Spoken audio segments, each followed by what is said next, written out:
Again, the image of Trump pushed by his aides is one of a clueless child, someone who acts on impulse, disregarding the better advice of people who know better. Let's bring in Scott Jennings. He's a former White House Deputy Director of Political Affairs under President George W. Bush. Thank you for talking with me this afternoon.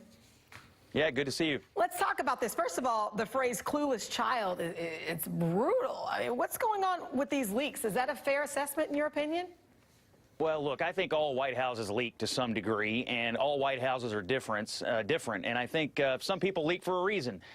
Some people leak to hear themselves talk and to make themselves feel important. And my advice, if you're working in the White House and you're in the latter category, stop, because it's not helping the office of the president. It's not helping the president's agenda. There's a strategy out there to use leaks to move along the president's agenda, but we're not in a campaign anymore. And I think people need to realize that if you're leaking, there needs to be a purpose behind it. And if you're leaking to make yourself feel better about what you're doing, you may want to rethink it because it's not good for the office, not good for the institution. The volume of leaks here, I think that's why we're talking about this. Can you give us some perspective? Is this more than we should expect 1 week into a new administration?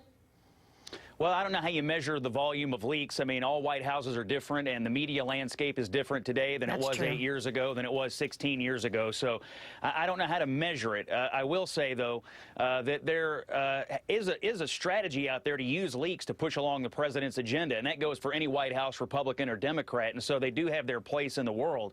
But I would also say this. If you've taken a job and then you feel like you need to pick up the phone and talk to a reporter to make yourself feel better, that's not good. It's not good for the office of the president, and it's not good for the president's agenda. You exist in that White House to serve the people, to serve the Constitution, and to press the president's agenda, not to undermine the president's agenda. So I would just advise folks that if you're not part of some greater strategy to push along that agenda, you probably ought to stop. I've only got about 30 seconds left. One, did you ever leak? I don't know if you're going to tell me that. And two, how do you expect Trump to respond to some of these? I mean, do you get in trouble if you find out?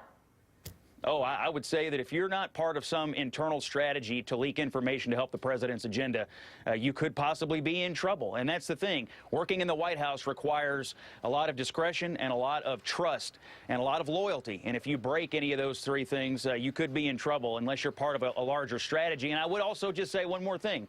The White House under Trump and the Trump campaign have been running circles around the press for the last 18 months, and so maybe there is a larger strategy here, but some of it seems designed to undermine the president. Running circles around us, huh? Scott Jennings, thank you for your time on this Saturday. Sure. And that wraps up this hour of live coverage. My colleague, Eamon Moyadeen, will bring us the latest news on President Trump's